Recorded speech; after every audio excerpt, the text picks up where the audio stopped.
Hey everybody, I'm Brian. I'm the founder of Gays with Kids, and as I like to say, the head coach for GWK Academy. In just a minute, I'm going to be joined by two dads, Craig and Roberto. I'm sure many of you will recognize some of these guys, a couple of these guys, or each of these guys, excuse me. They have each become dads through two separate adoption and surrogacy. Craig joining me now, so let me try to get him in first. It always takes me three tries. I can see that they're both on. So, guys, first of all, I wanted to say hi to everyone. Let me introduce you both. So, Craig is with the really cool painting behind him. And Craig, you're coming in from Columbus, Ohio. Yep. And I'm going to let you share your story to fatherhood in a second. But Roberto, I'm sorry, I don't even know where you live. Where Fort, you Fort Lee, New Jersey. Oh, cool. All right. And I'm from just outside of Boston. So, all right, why don't we start by, Craig, you telling us a little bit about your path to fatherhood, how and when you became a dad, and what your journey was. Yeah. So I have a 5-year-old daughter, Isabella, and my fellow co-parent Joel and I, we adopted her when she was at birth, actually. So we were in the delivery room with her mother, Charlotte, and we took her home from there, and we've had her since. So we went through the adoption process, went back and forth in determining whether we want to do adoption or surrogacy, and ultimately landed on adoption. Had an incredible experience with the Choice Network here in Columbus, Ohio, which I know does a lot of work with Gays with Kids, Molly, and just had an amazing experience, and have no regrets at all about doing adoption. But yeah, so Izzy's 5 now. She's a very independent, assertive little girl, which I love. And again, I have a great co-parent in Joel. Awesome. All right. Thank you, Craig. Let's go over to you, Roberto, New Jersey. Tell us about your path to fatherhood. When did you become dads, and how did you choose your path? Sure. Well, first, let me just start off by saying, Craig, that's a beautiful story, and Izzy's lucky to have you. But so my daughter's 3. Her name is Amina. I would say maybe about 5 years ago or so, I had come to end like a 4.5-year relationship. I had always expected or anticipated starting a family with a partner, and it just ultimately ended up not being the case. And so after that ended, I asked myself what I still wanted out of life and what was within my control. And I ultimately decided that, I was in a position that I could start my family. And even though it wasn't sort of the route I expected to take, I decided to have the child before having the partner. And so I was open to both surrogacy and adoption, but ultimately wanted to at least try the surrogacy route first. And so I worked with a surrogacy based out of New Jersey. Oh, I think Roberto froze up. Oh, Oh, Oh, back. there we go. yeah. Roberto. Sorry. So I said that I ended up working with a surrogacy agency called The Woman's Gift, based out of New Jersey, and that process started in March. March 2019 was when I first met. Oh, sorry, March 2018 is when I first met a fertility specialist. We had our first successful transfer in January of 19, and then Amina was born in October. Awesome. Both great stories. Thank you so much for sharing. Now, Craig, you and I have had the pleasure of being together on a couple, 2 or 3 webinars, I believe. Yeah, I think it's been 3 now. 3 now. Wow, this is great. And Roberto, this is our first time. So something that you both have in common, though, that we're really appreciative of, is that you're both mentors for the GWK Academy, which for those watching, if you don't know, GWK Academy is our platform to help you become dads. And one of the benefits of GWK Academy is we can connect you with others who've gone through the journey themselves. So Craig, why don't we go back to you? Could you share a little bit about why you agreed to become a mentor and how valuable you think that is in the process of becoming a dad? Yeah, I mean, the main reason is in my view, the only reason why I'm a dad to this day is because of all the other gay dads who provided insight and perspective and guidance through what can be such a complex and sometimes scary process, whether it's adoption, surrogacy, or being a parent in general sometimes has its unknowns and scary moments. And so, you know, when I came out, I think I had this sad realization at the time, or perspective at the time, that I might never have a family of my own or have a child. And I think for us as current gay dads, we get to show what's possible, and we get to open the door and open the minds of those who may think, I'm never going to be able to have a kid of my own, or I'm never going to have a family of my own. And I am extremely grateful for all of the dads who have mentored me, provided guidance, or at the very least, just through their own visibility, have shown me that gay men can be parents. And I want to pay that forward. And, you know, it's not just emotional support. It is information on, again, the process. There's just a wealth of knowledge that all of us as gay dads have. And I'm hopeful, as part of this mentorship program, that I can pass along that information and help someone else. Thank you. I'm sure that's exactly what you're doing.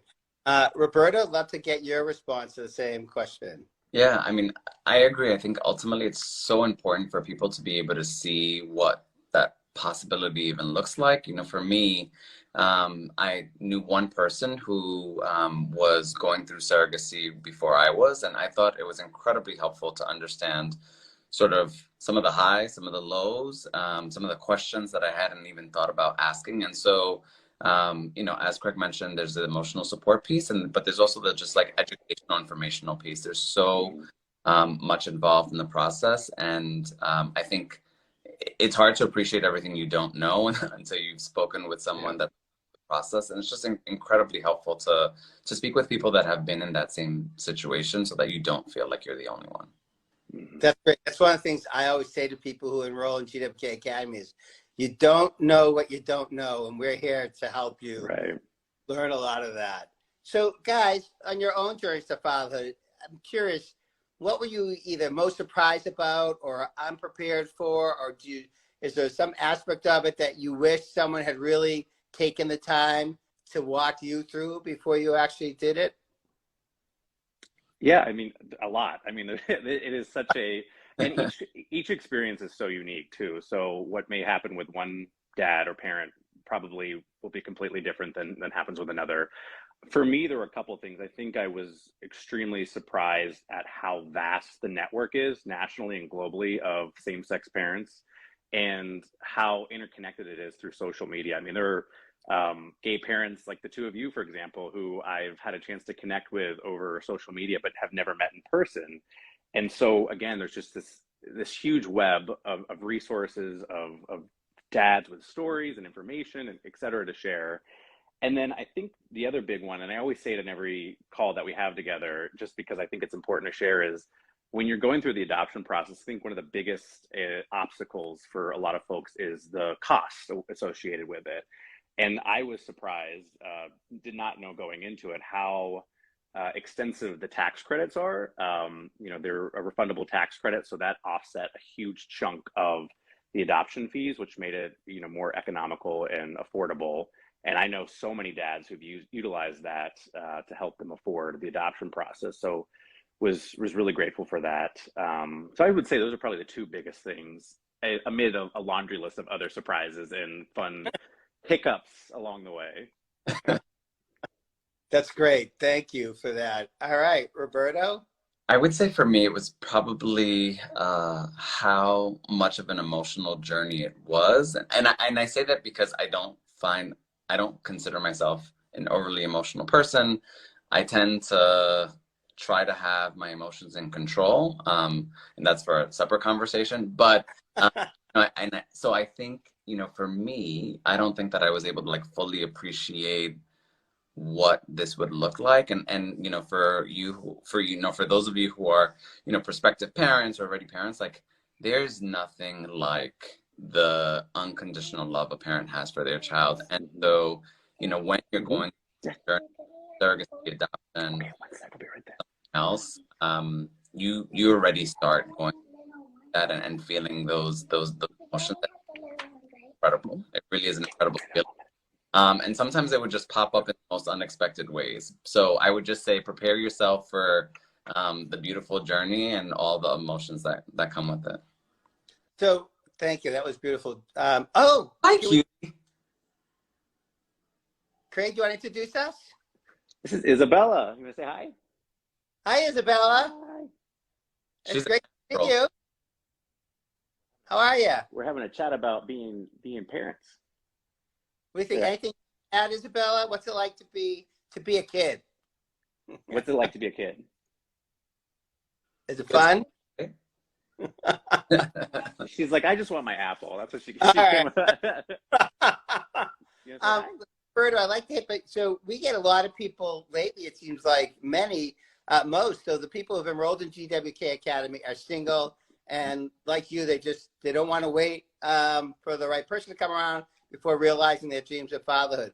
What do you say to them? And I'm curious, we all know, look, it takes a village to create a family, with surrogacy especially, and actually with adoption as well. How have you created your village since becoming a dad? Yeah. It's a great question. I mean, I think, and full transparency, was like one of the concerns that I had when I decided to go on this journey as a single parent. You know, for me, even though I am a single parent, I am not doing this alone at all. And that is a privilege that I have, that I understand that not everyone may be in that same position, but I have two incredibly supportive parents.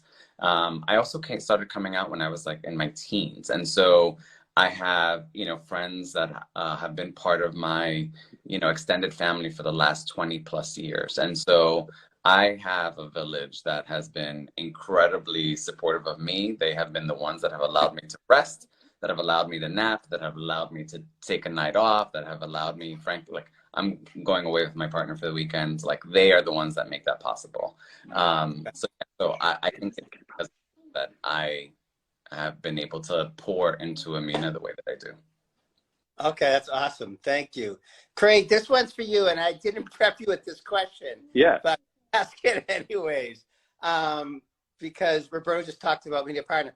So you now have a new partner, correct? Yeah. We've been dating for about 8 or 9 months now. Yeah.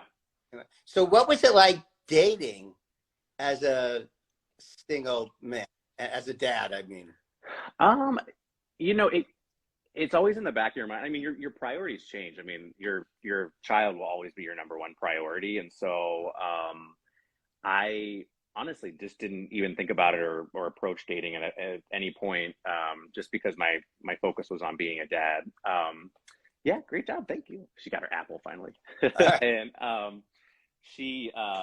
so my focus was on being a dad, and so I think you know, I always joke with my friends that my pickup line at the bar was, "Do you want to help me raise a 4-year-old?" But in reality, I mean, I think there are a lot of men in our community who are don't mind the reality of dating somebody who has a child, and thankfully, I found somebody who loves kids, great with kids. Izzy's had a phenomenal experience with him, and we've gone on play dates together and pumpkin carving for Halloween, all the fun things that one could do together, and it's kind of neat watching her build a friendship with him and a relationship. But I think again, my priority will always be Izzy, and I think the other thing that's important to mention too is my other priority will always be my co-parenting relationship too with Joel. You know, we may not be together anymore, but we are still friends. We still value each other's opinions and advice as we're going on this lifelong journey together as co-parents. And so that again is something that I prioritize as well. So it really hasn't been too challenging for me, to be perfectly honest. And I'm just very fortunate to have found a great guy. And I would say for anybody out there who is, you know, a single parent, it's just the right person will come along at the right time. So there's no sense in rushing into it. So if I could just add one thing, I think what? for those that are, for those who are single and considering going on this journey, I would just also add just being open to the possibilities. I never envisioned meeting someone that also had kids, and it just so happened that my partner also has kids, and so yeah.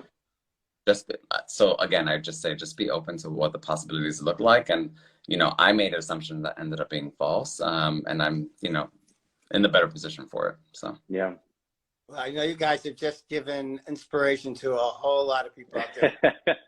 So before I told you no more than 15 minutes, and I know I'm at my time, but any parting words either of you like to share, whether it's advice? I know Roberto, you started to do that already, but any other advice or parting words you guys want to leave? Craig, do you want to go first? Sure.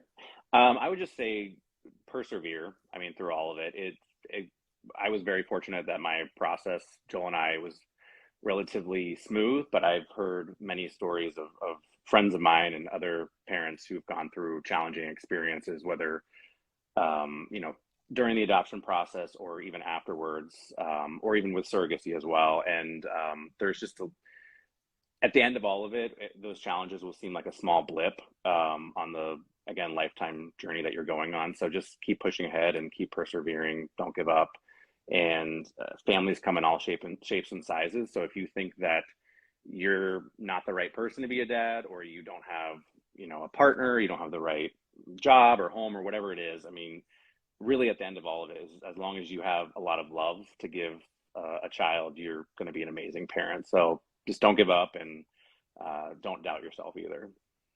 That's great. Thank you, Craig. How about you, Roberto? Yeah, I mean, huge underscore on the love piece. I mean, there's so much love that we have to give, and you know, for some of us growing up, we are not always taught or raised that there's this love that we can share to others. And so the one thing that I would say is, like, every person's journey looks different, and I think ultimately, as long as you are being true to yourself and however it is that your heart speaks to you, like, that is all that matters, regardless of the noise.